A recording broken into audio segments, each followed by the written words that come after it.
kira-kira yang ingin disampaikan oleh pihak kuasa hukum kan kalau tadi kita lihat kan sudah banyak ya Pak ya. Iya. Apa saja sih Pak yang disampaikan dari pihak kuasa hukum sendiri? Jadi tadi ketika kita periksa ya makin jelas dan makin terang bahwa bukti-bukti yang mereka nyatakan ini sangat lemah. Jadi dia bilang dia sudah memberikan surat penetapan tersangka. Ya, di mana-mana surat itu kalau dikasih, apakah itu SPDP atau itu surat penetapan tersangka, itu wajib ada tanda terima.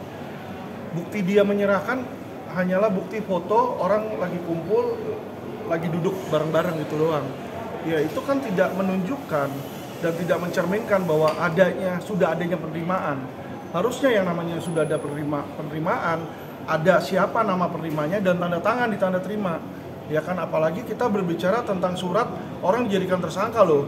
Masa sih surat tanda terima tidak ada, disuruh orang tanda tangan, disuruh dibuktikan katanya polisi ada. Saya tanya, oke, mana bisa tolong tunjukkan?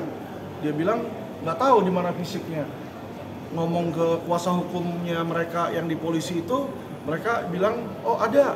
Ketika ditunjukkan, ternyata nggak ada. Gitu ya. Jadi kelihatan banget bahwa saksi yang mereka ajukan tadi diduga memberikan keterangan palsu kalau menurut saya. Karena dia bilang sudah diterima oleh Panji Gumilang. Kalau kita udah terima, nggak mungkin kita tulis itu satu.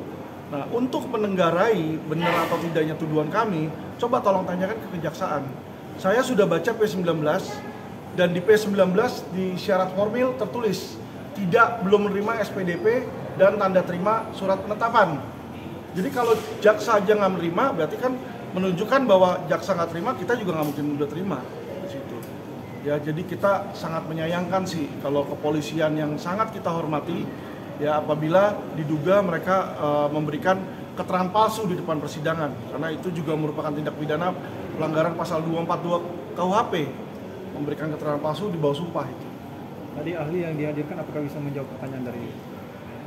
Jadi ahli itu bisa menjawab pertanyaan, tetapi pertanyaan yang jawaban yang dia sampaikan saya tidak setuju. Tapi di mana yang namanya persidangan kita wajib menghormati.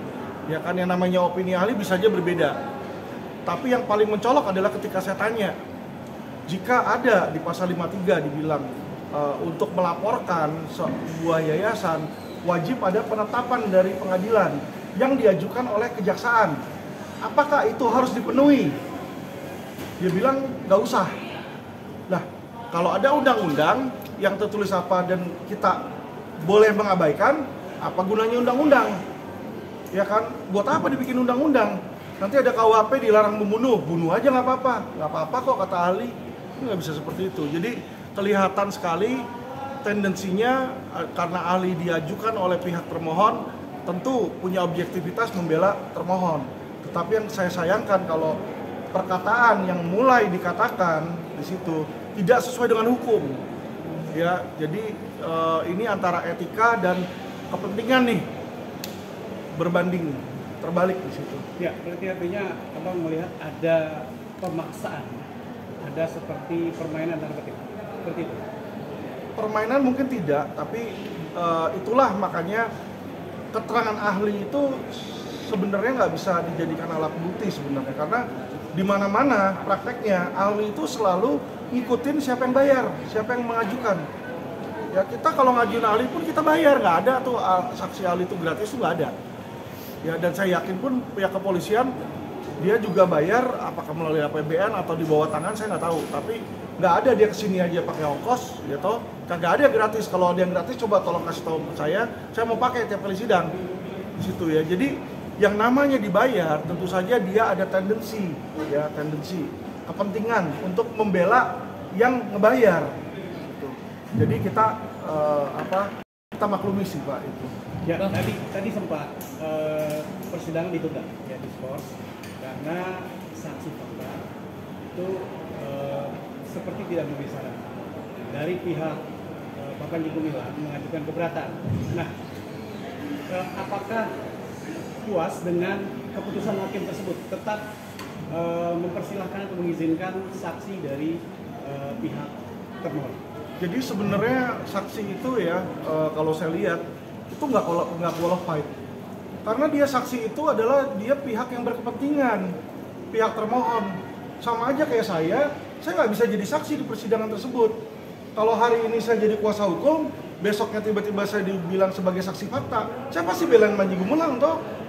Gitu loh, jadi nggak objektivitas, itu satu ya yang saya lihat. Kedua, kalau tadi saudara-saudara lihat, ketika saya bertanya, dia nggak mau jawab.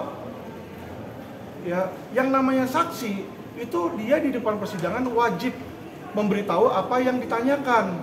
Ya, selama pertanyaan saya tanyakan dengan sopan dan memang sesuai dengan materi. Ya kan, saya tanya tentang SPDP nggak mau jawab, saya tanya tentang P19 nggak mau jawab. Padahal kan dia tahu dia penyidiknya di situ. Jadi kan lucu. Kalau saya nyediain saksi, kemarin saksi-saksi kita ditanyain oleh pihak termohon kan mereka jawab toh. Nah kalau ini saksi mereka nggak mau jawab. Sudah disetel oleh pihak lawan untuk menjawab satu pertanyaan aja, yaitu tentang surat penetapan yang memang sudah katanya sudah diberikan. Itu pun dia nggak bisa memberikan tanda terimanya. Lucu loh. Polisi kalau cara kerjanya kayak gitu lucu. Nanti dia bilang, saya sudah kok, saya sudah kasih kamu makan, mana buktinya nih? Ada foto, saya cuma ngomong sama bapak, sekarang makanannya kagak ada di situ. Yang lucu lagi adalah saya tanya, dia bilang dia tahu, sampai dia tahu bolpen-bolpennya. Lalu saya bilang, wah hebat kamu, ingatan kamu kuat toh, bisa tahu bolpen warna biru. Saya tanya, kamu ngasih surat ke lawyernya, surat penetapan tersangka, berapa halaman? Kalau lu ngasih kan harusnya tahu dong berapa halaman. Dia bilang 2 halaman, oke. 2 halaman yang ditunjukkan tadi itu adalah hanyalah surat penetapan tersangka dan tanda tangannya di belakang. Terus saya tanya lagi, berarti nggak ada tanda terimanya ya Pak? Ini cuma 2 halaman. Dia ralat lagi. Oh ada 2 tanda terima lagi jadi 4. Jadi kelihatan banget ya, dimana ketika kita cecer di situ dia berbohong. Ini jujur ya teman-teman ya, hal ini saya kecewa. Saya berharap yang namanya polisi penegak hukum bisa memberitahukan ke pengadilan apa adanya. Ya dong, kalau memang klien saya salah, lu mau penjarain, lu mau hukum mati silakan. Tapi kalau diperlakukan seperti cara